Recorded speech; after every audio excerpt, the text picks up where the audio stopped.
Pedro vê participando do milagre de Dorcas para se preparar para o milagre de Cornélio.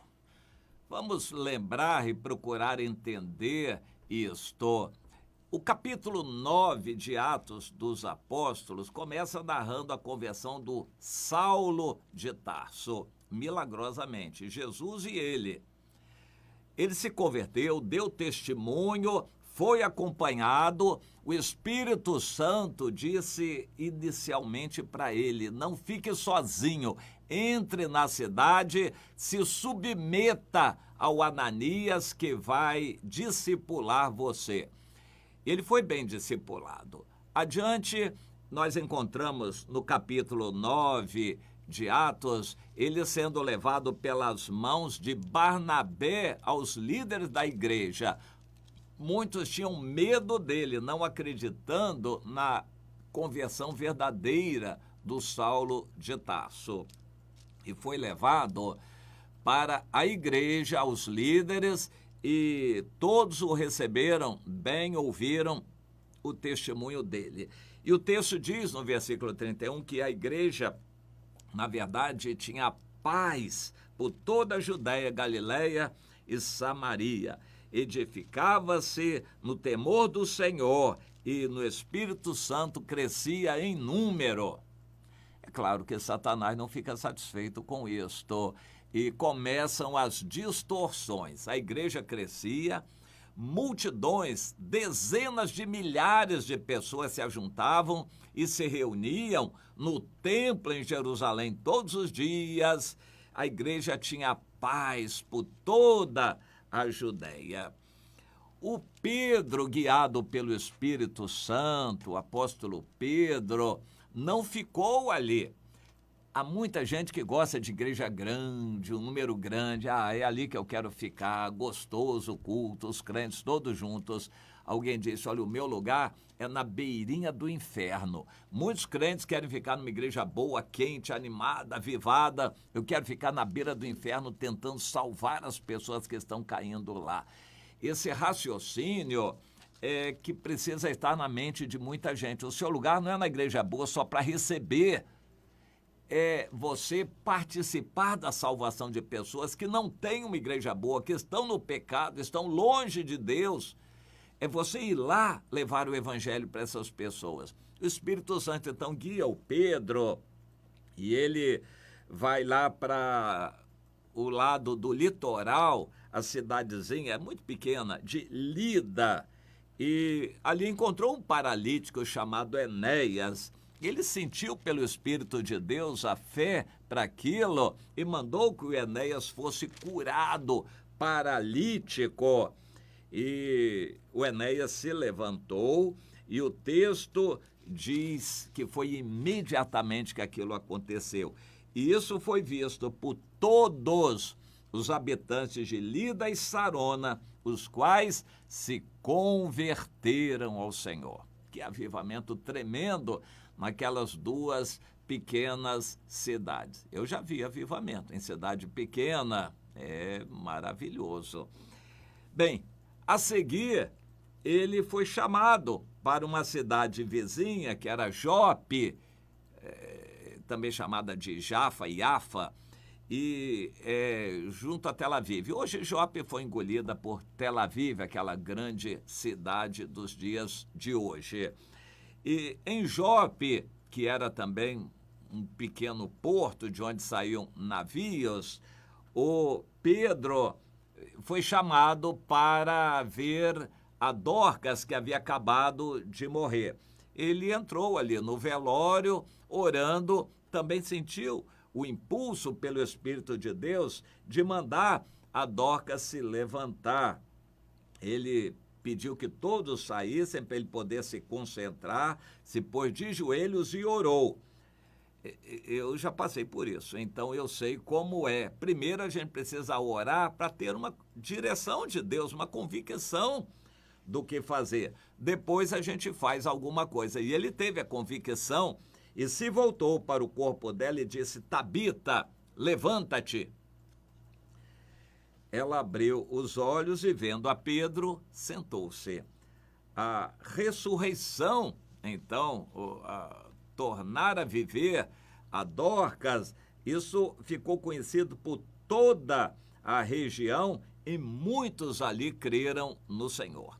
Jope provavelmente era uma cidade maior do que Lida e Sarona. Lida e Sarona todos se converteram. Em Jope, muitos se converteram. Mas como era relativamente próximo também da Cesareia, que era a capital romana ali na Judéia, capital religiosa era Jerusalém, mas a capital política e romana era Cesareia, onde ficava o palácio do rei, e ali havia uma corte, um batalhão, um destacamento militar muito grande, uma centúria, e o Cornélio era o chefe. Ele era o centurião que comandava toda a tropa, todo o destacamento militar romano na cidade de Cesareia. Mas era um homem temente a Deus, que buscava a Deus e orava ao Senhor. O Cornélio buscava a Deus com toda a sinceridade. Ele não era judeu, não tinha muito conhecimento de Deus, mas com o que ele sabia, ele buscava com toda a sinceridade. E um anjo então apareceu para ele e disse que as orações dele tinham sido ouvidas por Deus e as esmolas também que ele fazia, a ajuda social que ele dava aos pobres, isso também tinha subido diante de Deus. De forma que Deus atentou para ele, mas não falaria o evangelho diretamente. O evangelho foi entregue a nós. Portanto, o anjo orientou para que ele mandasse chamar o Pedro, que estava hospedado ali próximo na cidade de Jope. É interessante, está havendo um grande avivamento no Irã em nossos dias, e eu não sabia, no Afeganistão também, é o país vizinho, são vizinhos, e falam provavelmente línguas compreensíveis, praticam na maioria mesmo a religião muçulmana, portanto a pregação do evangelho é comum, e o Afeganistão recebia um pouco desse avivamento que está havendo no Irã. Mas como é esse avivamento? Pessoas ressuscitam, anjos aparecem, sonhos tremendos, milagres, pessoas já condenadas à morte são curadas, mas sempre um anjo orienta a pessoa para procurar um cristão para receber o evangelho. É muito lindo isto. E foi o que o Cornélio imediatamente fez. Mandou um grupo de amigos, bem como soldados, para chamar o Pedro. Pelo seu lado, Pedro, em Jope, hospedado, estava aguardando o almoço, quando teve aquela célebre visão. Um grande lençol do céu descia, cheio de animais imundos, e uma voz que dizia: Pedro, mata e come. Eu não, Senhor. Animal imundo nunca o comi, não é agora que eu vou comer. E a visão se repetiu e repetiu. Foram 3 vezes e o Pedro ficou pensando: o que Deus quer falar comigo nisto? O meu ranço religioso está espantando as pessoas que não são judias. Então, eu acho que eu tenho que ser mais condescendente com as pessoas não judias, os gentios. E aí chega aquela comitiva, aí ele termina de entender tudo. Ele sabia que Deus estava falando com ele, e ele foi, o Espírito Santo diz que ele fosse na companhia daqueles homens e entrou na casa de Cornélio, e foi aquele avivamento, aquela multidão que se converteu. O Espírito Santo desceu sobre eles. Eu gostaria de ser usado por Deus assim. Aliás, eu ainda quero ser usado por Deus assim. Mas eu gostaria que todos nós tivéssemos sede de sermos usados por Deus assim. Mas isso não acontece de uma hora para outra, porque você se engrandeceria. Quando eu era jovem, eu pedi para Deus ressuscitar, né, uma criança, e Deus não ressuscitou, e eu fiquei muito chateado com Deus. Eu não tinha maturidade ainda para que aquilo acontecesse. Se Deus fizesse aquilo, eu sairia cantando glórias e, né, subindo num pedestal de tão vaidoso que eu ficaria.